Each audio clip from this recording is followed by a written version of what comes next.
პირველი ნახევარი დავიწყეთ ძალიან ცუდად. ის ორი გოლი რაც გაუშვით, ჩვენ თვითონ მოვიგონეთ. სამწუხარო ის არის, რომ სტანდარტული მდგომარეობიდან გაუშვით ორი გოლი და ამან ძალიან უკან დაგხვია თამაში. არ შეიძლება ესე უკეთესად უნდა დაგვეწყო, საკუთარი შეცდომებით მივიღეთ სამივე გოლი.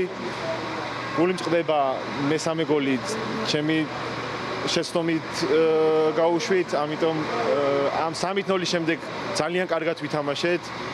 განსაკუთრებით წინა ხაზში, რაც 3-0 შემდეგ ძალიან გვიანია, რაც ფეხბურთის თამაში დაწყება და თამაში დაწყება, ამიტომ ძალიან გული მწყდება, რომ ესეთი შედეგი დაფიქსირდა. ძალიან დასამამი იყო შეცდომების ხარჯზე ისაგება თურქეთმა და წინ გავიდა. ცოტა დაბნეულმა დავიწყეთ და ეს ყველაფერი გამოსასწორებელია. მაგრამ კიდევ ერთხელ ვიტყვი, რომ ჩვენ შევწევს იმის ძალა, რომ ეს თურქეთის ნაკრები დავამარცხოთ შემდეგ თამაში.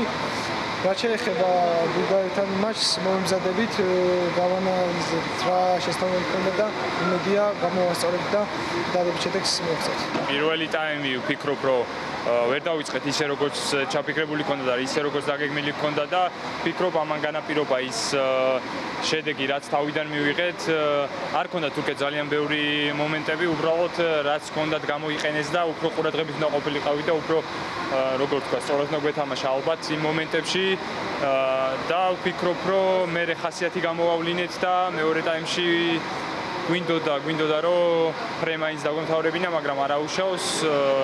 ყველამ ნახეთ, რომ შეგვიძლია თამაში და ვეცდებით, რომ შემდეგ თამაში გამარჯვება რა თქმა უნდა მოვიპოვოთ და ყველაფერი გავაკეთოთ ამისთვის.